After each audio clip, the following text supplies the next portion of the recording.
So mga kamaster no, late upload lang to na video no. Ito yung video ng batch 17 at saka batch 16. So ito yung time na start tayo na mag-vlog, and then today yung time na nag 100k followers tayo. So thank you very much no sa ating mga solid followers. So nagpapasalamat tayo no, kahit na late upload na to na video na to, ginawa ko to kasi nagpapasalamat ako sa mga solid followers natin at umabot na tayo sa ganito na status ng ating pagbablog. Then dahil marami din tayong natutulungan na mga aplikante kung paano mag-apply sa Philippine Army. At saka marami din tayong na-inspire na gustong pumasok pa. And then marami din tayong nasabihan na kung anong dapat gawin at ano yung hindi dapat gawin.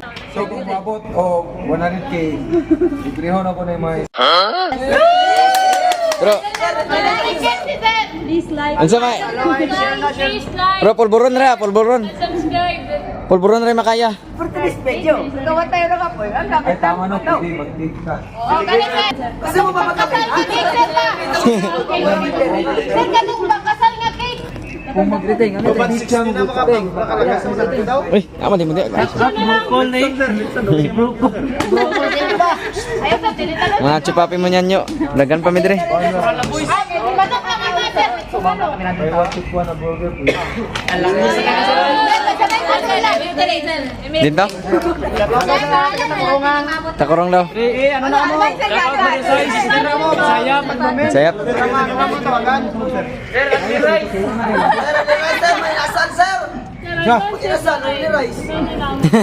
Okay, sir.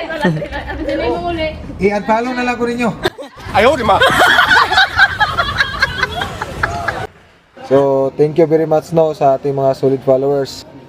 So, dito, kahit na late upload na to, ito yung time na binigyan natin kahit kunti lang no yung tropa natin na aplikante.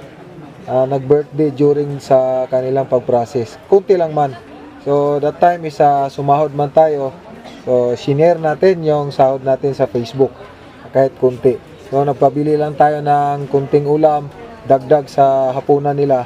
Para din na kasi before tayo nag-start na mag-vlog, pag once na sumahod tayo, unang sahod natin ay magpapa-snack or anong ibibigay natin sa mga aplikante. So nag-initiative ang atong batch 15 no, para sa birthday boy.